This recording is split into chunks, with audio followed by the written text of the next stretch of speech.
Welcome to the inner space, the space of purity, the space of sacredness, the space of emptiness, where true peace is possible.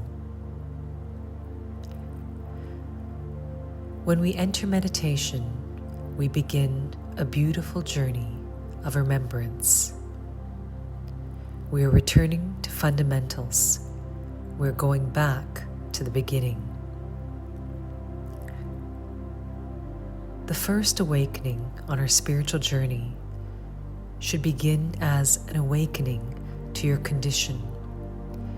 It is an awakening to separation, an awakening to our spiritual suffering. A deep realization that we have been fundamentally disconnected from ourselves and estranged from our divine home. Living awake and living asleep are completely different worlds. And unless it is important enough for you to live awake, it cannot happen. You will go on sleeping. So the first awakening is actually not to unity, it is to separation. Once we heal our human selves, the spiritual journey begins. However, it does not begin with peace alone. It should begin with peace, then suddenly followed by sorrow.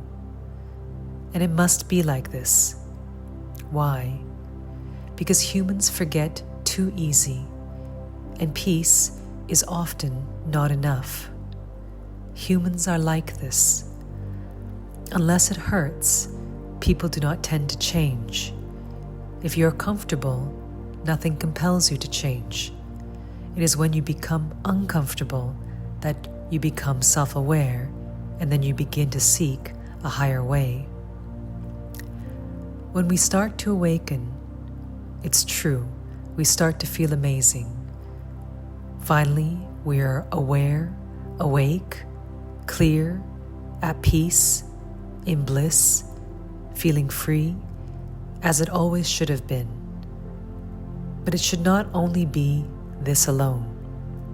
In that next moment, it should arise sorrow, regret, apology to oneself. You should look back at the time that has passed, bury your head, and cry, mourn for the time that has been wasted. Cry that you've been willingly dreaming. Cry that you have willingly lost your way. Despite reminders, you did not shake yourself awake. You got lost in the details, in the mundane, in busyness, in meaningless pursuits, in senseless talk, in complexity, in conflicts. You became so involved in everything around you that you lost touch with your very own essence. You got lost inside projection. Your life became the movie on the screen, and all your time became about improving upon that movie. Meanwhile, you forgot you were the experiencer, the witness of the movie that was always free and fulfilled, no matter whatever happened on the screen. You lived in the endless pursuit of seeking pleasure and avoiding pain, and chasing an endless stream of desires, only to acquire or not, and yet seek again. You live hungry all the time. You cannot stop the restlessness, the movement, the sense of lack. Why? Because the ego mind has no peace. Nothing can satiate it. Nothing is enough.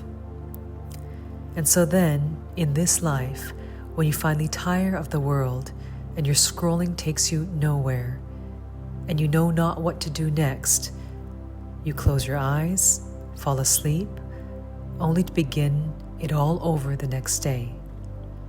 So when will you stop? The truth is, for most, possibly for you, you may have lost your way, may have lost your free will, and are no longer sovereign. The world controls you, and you are like a puppet on strings. You may not want to see it in such a severe way, but what if this is accurate? You see, everything wants your attention, and without pausing, without discernment, without any clear decision-making process, you simply give your attention away. But attention is life force. What you give your attention to, you give your life to. But your attention is divine. It has enormous value. Attention can create and destroy worlds, and so you must stop squandering and misusing it. It must be 100% clear that you cannot awaken unless you turn within. You can be aware of the world, aware of self, but awareness is not awakening. Awakening and awareness are very different. Awareness is the seeing of freedom, while awakening is the living of freedom. Awareness is a perspective, while awakening is an embodiment.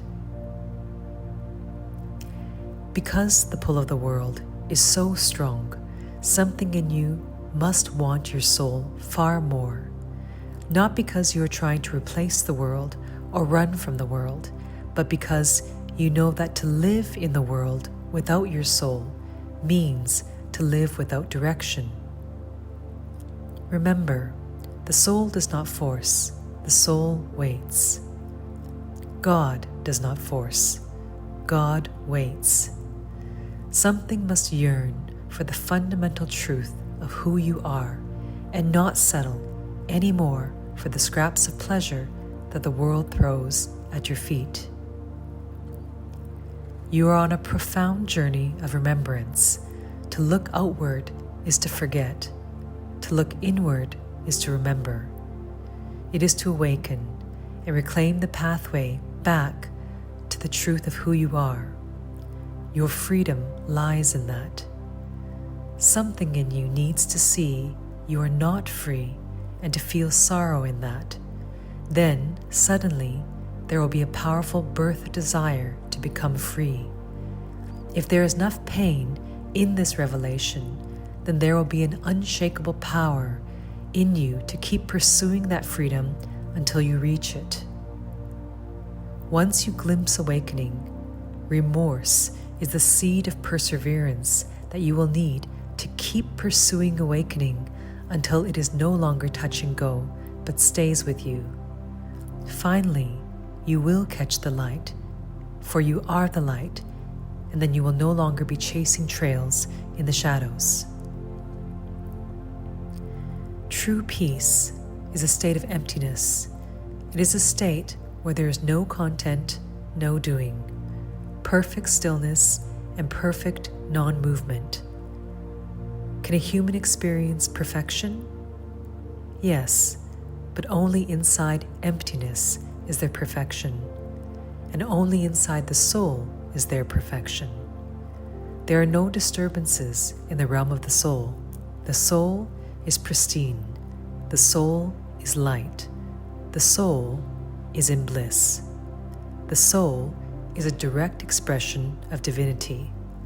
The soul does not just appear, you must absorb into her. You must surrender and let go deeper and deeper into your essence to find her.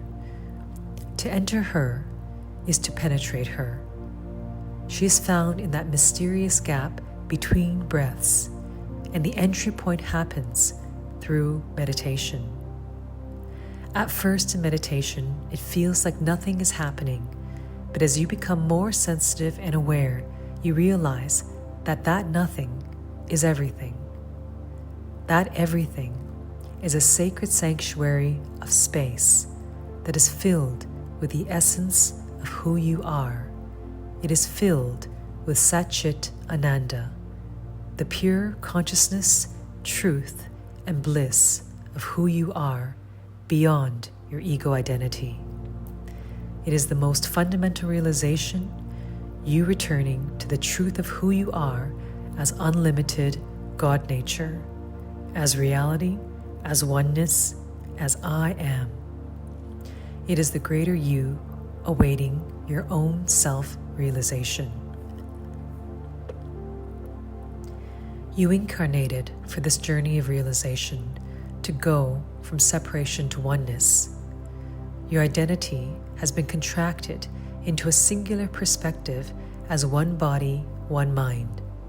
This separation is the root of suffering, and our form and role is all but temporary.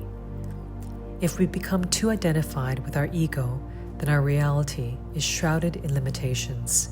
We are filled with fear, anxiety, competition, comparison, etc. Only by awakening our soul can we go beyond limitations. The journey of human life, with all its separation and pain, ultimately points to bringing all fragmentation back into oneness. As we mend wounds and heal traumas, peace may still feel more relative than absolute. And this is when we intuit a higher evolution awaits us in the garden of our own homes. We are more than the rooms inside our mental sphere, and we are more than the components of our external life. We are this presence beyond all limitations that transcends all form, role, and function. We are this beingness that is both contained and boundless. We are the eternal witness, the higher perspective, and the all-encompassing experiencer. The spiritual journey is hence an unfolding process of releasing our contracted identity, healing wounds, and then stepping into the expansive truth of our being. The old self that is unsure of letting itself go must simply accept death if it is to open to a way to a rebirth into something far greater. The wave that you are must see itself and decidedly melt back into the ocean of its own vast, boundless identity. This is where her freedom lies. So meditate and open that pathway beyond contraction to the great expanse of who you are that is never threatened, never dies, and is never not free. Namaste.